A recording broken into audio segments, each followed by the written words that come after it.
So I like to say one thing that's great about a conference like this. You come together with different partners and collaborators from across the state and different organizations. And this is my kind of a congratulatory way of saying thank you, both WTS and Compto Columbus chapter, for partnering in this conference. So we can give both WTS Women's Transportation Seminar, Compto Columbus. And also, you know, for me, it's about the people. And I come into a room and I see people shaking hands and hugging, exchanging business cards, and to me, that's what it's all about. It's growing your network to help your business grow. Now, leading the diversity and inclusion efforts of an international, global, billion-dollar corporation, or should I say, one of the largest auto manufacturers in the world, is no small task.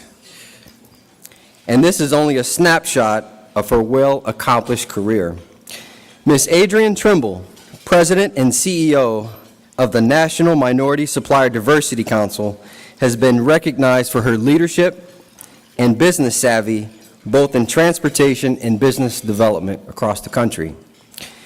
She currently leads an organization of 23 councils and over 1,700 corporate members nationwide, which assists minority-owned businesses across the country to build their brand, their revenue, through certification, marketing strategies, and creating long-term corporate partnerships to help their business grow.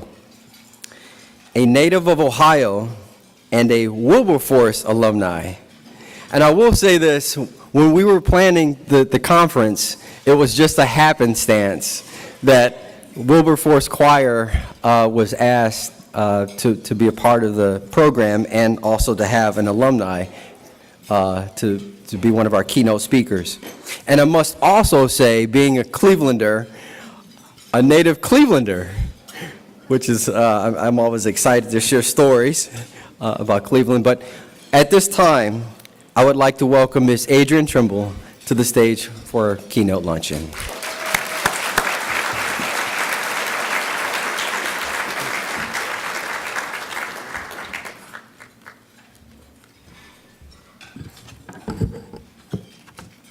All right, good afternoon, Ohio. It always feels good to be back home. It is just my pleasure today to join you as the President and CEO of the National Minority Supplier Development Council. And I'm just so thrilled to come back home and see all the people that I know right here in Ohio. Before we get started today, though, I think it's so important that we take a moment to thank Terry Bolden for his vision, his directive, and really putting together a symposium and being able to move the conversation beyond just talking about it and actually putting it into action. Thank you, Terry, for the invitation, and thank you for your vision.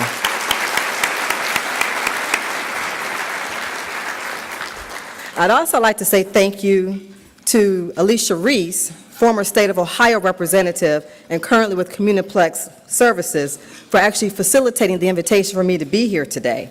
She's been a dear friend, she's been a fighter, she's been an advocate, and we've known each other for a very long time in this fight for inclusion together. So thank you to Alicia Reese. And I would also like to thank my NMSDC family for joining me here today to support, especially Jacqueline Neal, who is the president of the Ohio Minority Supplier Development Council. Jackie, please stand up so people can know who you are. So when they start asking me questions, I can point them your way. And finally, I would love to give a special thank you to the Wilberforce Choir for coming out today and being a part of the program and making it just that much more special for me being here. Didn't they do a fantastic job? Please, let's thank them.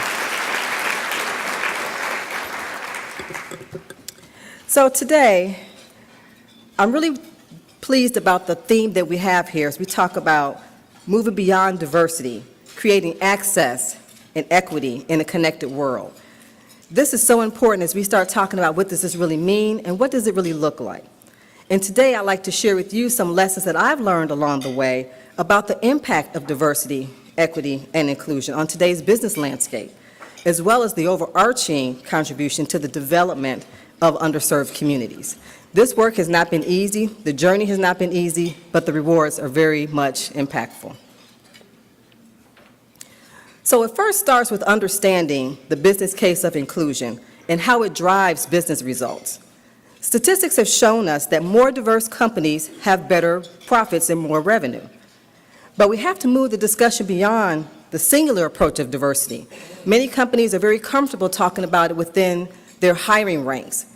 But the actual work of inclusion goes far beyond just talking about one aspect of it. It really does have to permeate throughout an entire organization, throughout an entire system, to truly be effective and truly bring results to the bottom line.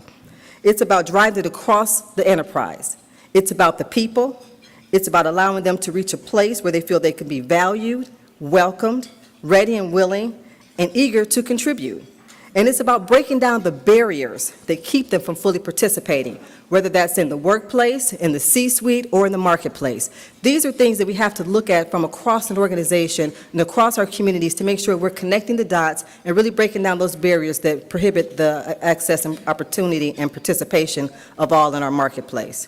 And we should all want this for all aspects of our business. It's where we live and where we work. And in my role as president and CEO at NMSDC, it's about inclusion very specifically and very intentionally for the marketplace. There's a strong business case that shows the direct economic impact to the development of underserved communities and the sustainability of underserved communities when we have more minority suppliers that's investing in our communities.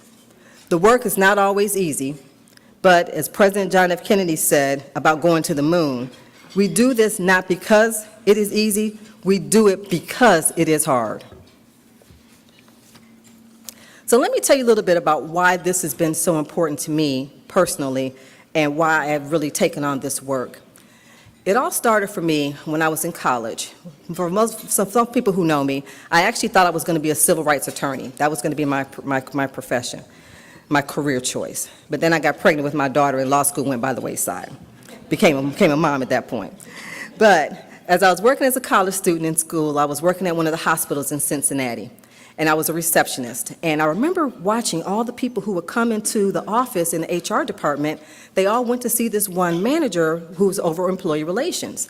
She oversaw the policy. She oversaw how the policies were interpreted, how they were applied. She was an advocate for management. She was actually an advocate for employees, making sure that everyone was treated fairly and equitably, and we were applying policies holistically that would be well served for everybody. And what I found is that I said, now this is me talking to my 20-year-old self. That's the position that I want to be in. I want to be in the position where I can actually influence how those policies are applied, making sure that we're breaking down barriers, and making sure that everyone is treated fairly when they come into a place of employment. Time and time again, that's where I saw my role in being able to help influence those policies, develop those policies, and actually work with a management team to ensure the application of those policies. And it's about problem solving. How do we work together collaboratively to solve problems within the workplace so that everyone can fully participate?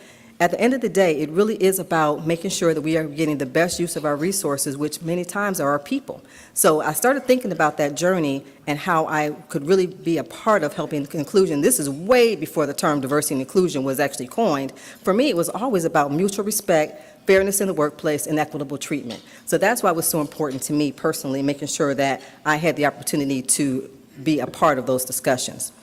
So before I joined NMSDC last summer, as Terry mentioned, I spent almost 2 decades working for Toyota North America, working to make sure that inclusion and diversity were a part of the DNA of what I consider to be one of the world's greatest companies. Actually, you all consider to be part of the world's greatest companies because they were just nominated or recognized as one of Fortune's best companies in the world.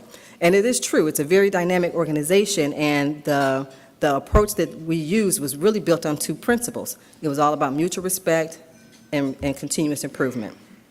I started working very specifically in the talent development area and understanding how we could really grow our talent, make sure we had the support systems in place so that everyone could again fully participate.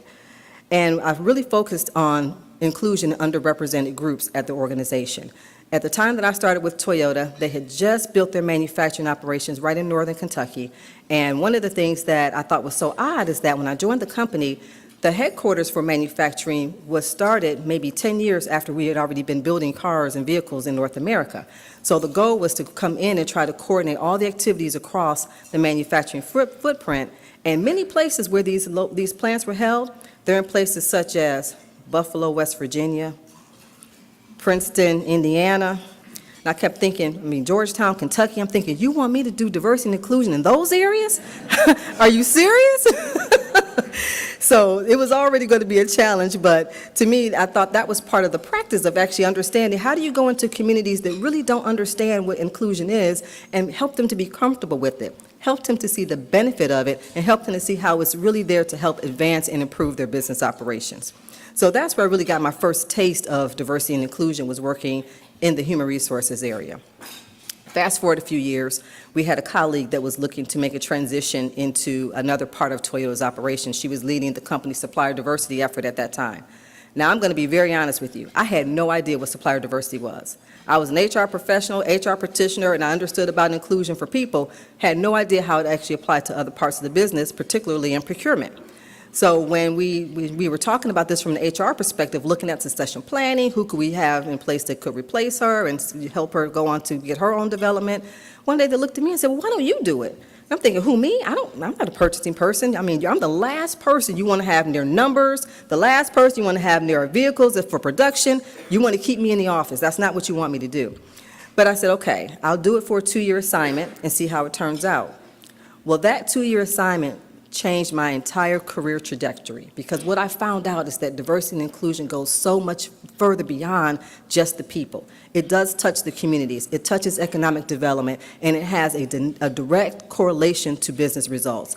So that 2-year assignment turned into an 8-year assignment, and then my career just really grew to oversee diversity and inclusion for Toyota's North American operations. So today, for me, I believe that inclusion, it has to be intentional. It can't just be this initiative on the side where you're just doing the training and the culture piece of it. It has to be intentional and really across your entire enterprise. It means to me that people just aren't components, and you don't just talk about it from a demographic perspective. It's personal, it's human, and it's absolutely essential in a nation that by the year 2045 will have a majority-minority population. And I'm talking about people of color. In addition, we'll have more women in the workplace, more women in the marketplace. We already know that women businesses are the fastest growing segment of the business community. The LGBTQ community, the differently abled community, veterans, any persons whose identity makes them different. This is who our marketplace is going to be, and we have to get ready and prepared for how we're going to manage and navigate through those types of organizations. So for me, it's never been about a nice thing to do. It's good business. It's our future, and it's important that we take hold of it now to get ready for what's to come. So let's take a look at what the data is telling us. The shift in the demographics of the population of the U.S. is moving rapidly. All racial and ethnic minorities are growing faster than the current white majority.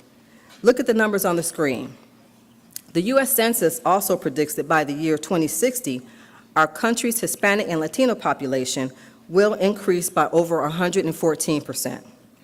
The Asian population will increase by more than 128%, and the mixed race population will grow by more than 225%. In the same span of time, the population of non-Hispanic white people is expected to decrease by 8%. So we can see where these numbers are leading us, and again, it's important that we get prepared for how we're going to manage and where our growth is going to come from as we start thinking about the changing face of our country. As I mentioned, I think it was mentioned earlier, I have 3 children. I have 2 daughters who are currently in college, and I have a son that just graduated from the U.S. Air Force Academy last May. And for them, they're in their early 20s, they're the millennials, and they don't understand why I have a job. They don't know what's this diversity stuff that you do, because to them, diversity just is. I mean, they all have very diverse friends. We always lived in very diverse areas. So they think my job is the most boring, unneeded, unwanted, unnecessary job that exists. But I try to tell them that not everyone feels that way, especially those of us who are still leading enterprises who are from the generations such as the boomers and the Generation X. So We have to be able to void that gap and fill that gap, so we have to start thinking about it in terms of what is the real impact, why do we do this work? And to me, it goes right to this chart here, and I hope that you can see this on the screens. But when you look at the buying power, this tells us who our consumers are going to be, who our buyers are going to be, who our workers are going to be, and what is the impact of those numbers. If you look at this graph, the steady climb in numbers tells you all that you really need to know. And here's another data point to consider. The University of Georgia Selig Center for Economic Growth published the Multicultural Economy Study in 2018. And it's a study of the buying power of minority Americans. It found that the percentage in growth of buying power for minority Americans between the years 2010 and 2018 was virtually twice that of the white majority. The numbers in this study tell a powerful emerging story at every point.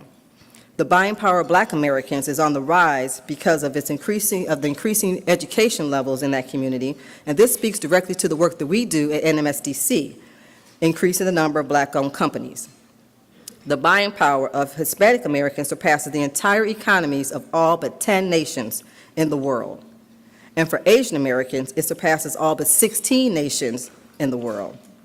In 2014, it was estimated that between them, Blacks, Asian Americans, Latino women in our country, there is a combined buying power of over $1 trillion. And I think my daughters make up a large part of that, but so my pocketbook is telling me. But what I'm describing to you is an American future in which inclusion will be a fact of life. An inclusive population means an inclusive economy, reflected in diversity of suppliers who drive business and industry, and they create jobs for the next generation, typically in largely underrepresented and underserved communities. Inclusion is the foundation of supplier diversity practices and the basis of the work that we do at NMSDC. So I'm going to take a stop here for a second. One thing I didn't mention to you that I usually get asked this question all the time. You know, Adrian, you had this long career at Toyota. Believe it or not, I'm really not that old, so no, I didn't retire. But I did want to do something different. I wanted to see what I could do that would be more closely aligned to my passion. And when I was asked to take on this role as the president of NMSDC, I was asked several times before I finally agreed to do it, because it's a huge challenge given that, you know, leading 23 affiliates and understanding how do you really help corporate America connect more broadly and more directly and more intentionally with minority businesses. And so when I agreed to do this, it was because when I looked at the data, it was telling me that there is a gap that needs to be filled. There is a story that has to be told that is not being told. So when I agreed to do it, I said, okay, I'll take on this role, but I did this with the support of my company with Toyota, because they have been a wonderful partner, very supportive, and a true contributor to supplier diversity efforts, so that made this a little bit easier for me to make the transition, because it is a story that needs to be told. It does impact our overall economy, and it's important that more corporations understand this and see it as the business imperative that it is. So while we're talking about inclusion, let's look at this other aspect of it. We talk about the generational diversity, specifically the millennials. Now, Inc. magazine reported last year that 66% of millennials want to start their own business. And Generation Z, those folks born after 1995, they promise to be even more entrepreneurial. Now, I keep having conversations with these folks because I do talk to a lot of young people as I try to mentor them and help them get on their way. I understand they want to be entrepreneurs, but I still think they need to have some kind of training before they just step out here and open businesses. So I keep telling them, you still probably need some corporate experience. And I think that's really important for them to know that, because it just doesn't happen. But in their minds, think about what they've been exposed to. They are the digital generation. They have a lot more information very easily at their fingertips. So it's important that we help train them and help position them so that as they become entrepreneurs, they understand how to actually run a business. It's not just about only following your passion, but I'm sure that for those of you who may have millennials in your household, you do want them to make money one day, right? Because hopefully you want them to roll off your payroll. So then there's some thinking that maybe sometimes they're a little lazy, maybe a little self-entitled. But when you look at our economy, it's just really proven that it's just their world. They're natives of the digital environment. They're more socially responsible. They work hard and they play hard. Pursuing their passion, it is one of their priorities. The business of the future is going to be as unique and transformative as the public that it serves. And we all know this, change is inevitable. We know that these folks are eventually going to be one day, if we haven't retired, we're going to be reporting to one of them, which can be a little dangerous given that they have just a whole different aspect of how they like to work. When we were building our new campus in Plano, Texas for Toyota, I remember we have on campus, I mean, if you guys have not seen this Toyota facility, it's simply amazing. On campus, there are 6 or 7 Starbucks that are located on campus. There is a workout facility that has a rock climbing wall built into it. There is a dry cleaner. There is a whole concierge service. I said, they are building this place so we never go home. I think that's the intention. We just won't leave. But they were building it because they got a lot of input from millennials. Millennials, they want their time kind of really focused on the things that's important to them. They don't want to have to leave campus to go to Starbucks. They want to be able to run downstairs, have Starbucks, have a meeting at Starbucks, get all their work done there, and then go back and do their work. So it's really interesting how we have to think in terms of who's going to be in charge of our economy and our corporations going forward. Now, I want to share with you what I consider to be one of the great indications of what's to come. And I'd like to introduce you to NMSDC's youngest minority business entrepreneur, Michaela Ulmner. She was 11 years old when she started her company. She's the founder and CEO of Me and the Bees Lemonade. This young lady is dynamic, and I'm going to show you a video so you can kind of see this is the mindset of who we're going to be dealing with in just a few years. I want to see more kids becoming entrepreneurs. I don't think we should wait until we're adults to make a difference. My name is Michaela Ulmer. I'm the founder and CEO of Me and the Bees Lemonade, and I'm 14 years old. When I was about 4 and a half, selling at the business fair, and then I kept on doing it, and I was like, wow, this is really fun, until I started getting awards and really local TV stations started featuring me. While we were at the business fair, it would sell out in the first couple of hours. And so I was getting kind of disappointed every year, and I was like, well, if I'm going here, if I'm spending